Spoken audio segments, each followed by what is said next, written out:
For most of history, Americans were told that freedom and democracy were non-negotiable values, that the government existed to protect its people, not to experiment on them.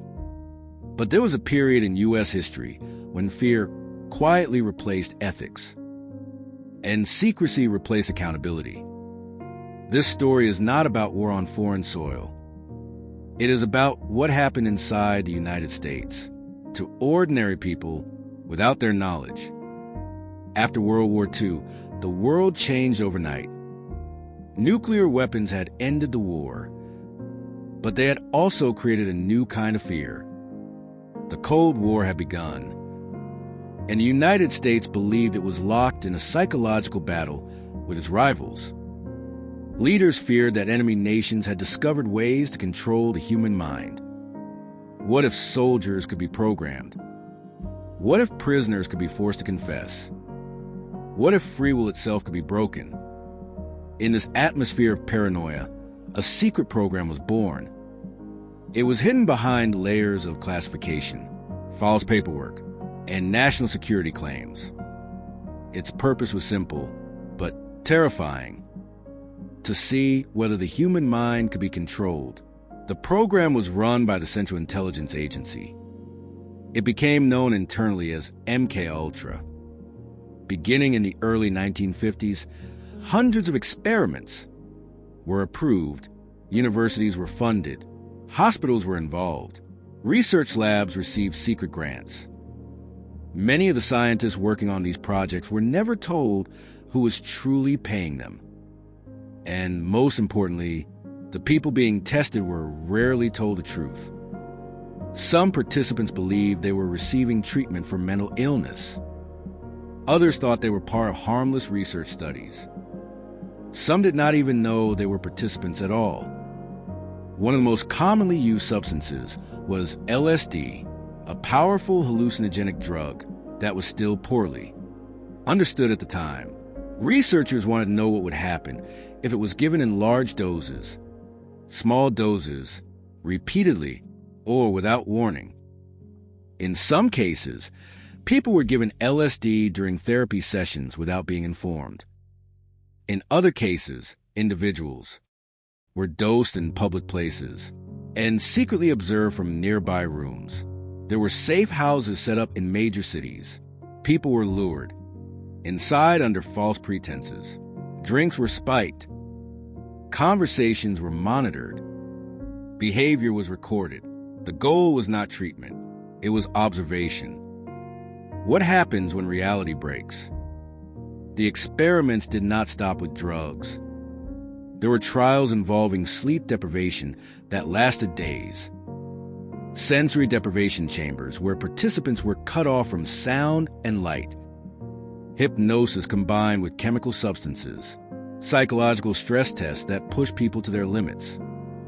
Many subjects suffered severe anxiety. Some experienced long-term mental damage.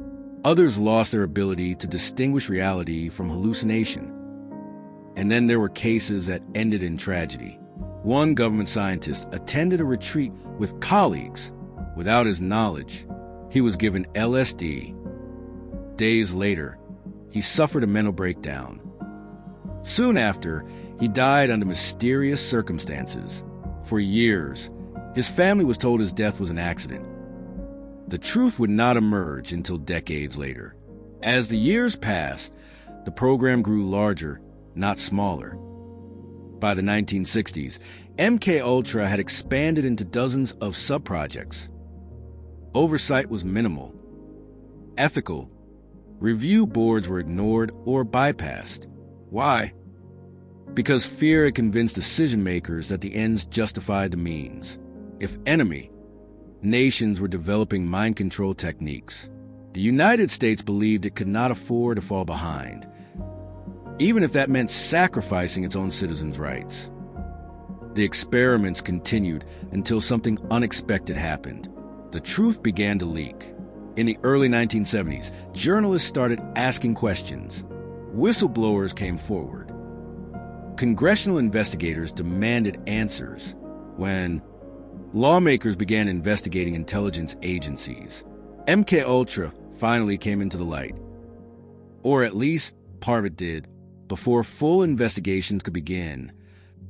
Thousands of documents related to the program were destroyed. Entire records vanished.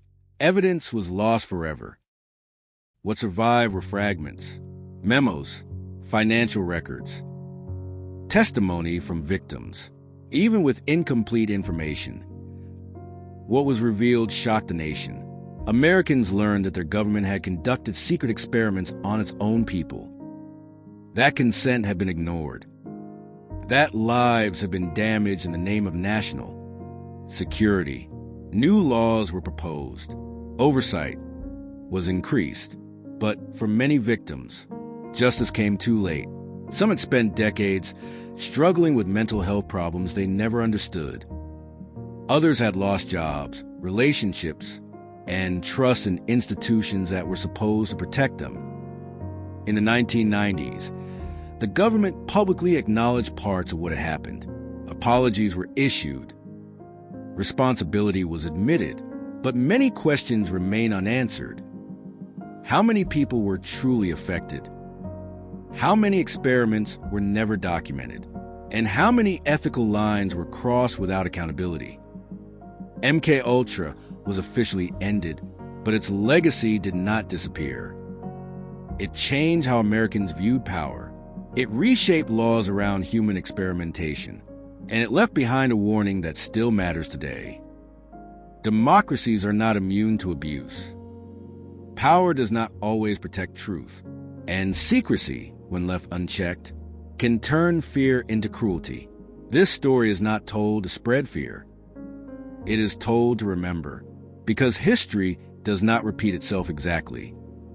But it often rhymes, and the lessons we forget are the ones most likely to return.